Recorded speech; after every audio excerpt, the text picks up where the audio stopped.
The night my son told me I was a burden, he didn't raise his voice. He didn't shout. He said it calmly, like he was explaining something obvious, something I should have realized a long time ago. We were standing in the kitchen, the same kitchen where I used to pack his lunches before school, the same counter where he once cried over scraped knees and broken toys. Now he stood across from me, arms folded, looking past me instead of at me. "You can't stay here anymore," he said. "I can't keep taking care of you. You're too much. I'm 72 years old. I raised him alone after his mother died when he was 8. No grandparents to help. No siblings. Just me. 2 jobs. Sleepless nights. Endless worry. And I never once thought of him as too much. His name is Aaron. He used to call me his hero. Now he couldn't even look me in the eye.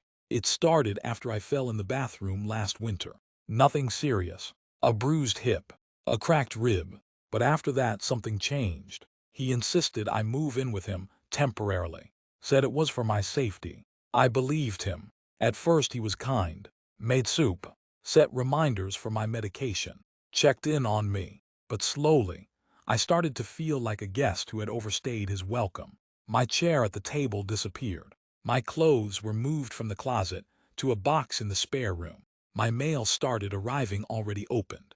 I told myself he was stressed. He had work, a family, responsibilities. I didn't want to be another one. That night when he said I had to leave, his wife stood behind him, silent, watching.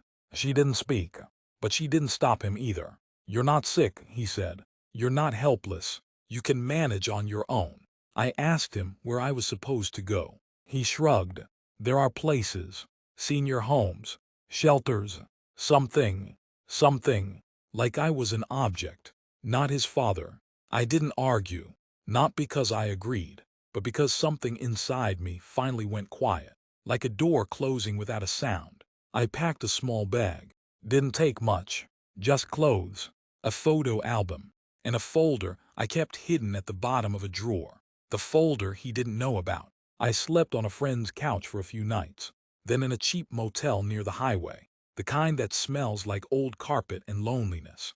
I kept thinking about all the times I held him when he was sick, all the times I skipped meals so he could eat better, all the times I told him we'd be okay, even when I wasn't sure we would. And now he couldn't even spare me a corner of his home. A week later, I went to my lawyer, not out of anger, not for revenge, but for clarity. Years ago when Aaron got married, I updated my will, left everything to him. The house I sold, the savings, the investments. It wasn't millions, but it was enough to change his life, enough to help his children one day. I asked my lawyer a simple question. What happens if I change it? He told me, and I did. I didn't cut Aaron out completely. I just removed him as the only beneficiary. I divided everything, some to charity, some to a scholarship fund, some to people who had shown me kindness when I had nothing, and a small portion to Aaron, enough to remind him, not enough to reward him. I didn't tell him. I didn't feel the need to. 3 months passed. We didn't speak. Not a call, not a message, not even on my birthday. Then one afternoon my phone rang. It was Aaron. His voice sounded different, careful, almost polite. "I heard you've been staying in a motel," he said. "I thought maybe we could talk." I asked him why. There was a pause. Then he said, "I didn't mean it the way it came out." I didn't respond. So he continued, "Things have been hard. Money is tight. And I thought maybe if you came back, we could figure something out. Figure something out." After he threw me out like an inconvenience, I told him I was fine, that I had everything I needed, that he shouldn't worry. He sounded disappointed, not relieved, not concerned, disappointed. 2 weeks later, I was hospitalized briefly. Nothing serious, just dehydration. A nurse called him because he was listed as my emergency contact. He showed up, looked around the small hospital room, the plastic chair, the thin blanket, the old man in the bed. He looked uncomfortable, like the room didn't match the version of me he preferred to remember. "I didn't think it would be like this," he said quietly. "Like what?" I asked. "Like this small." I smiled.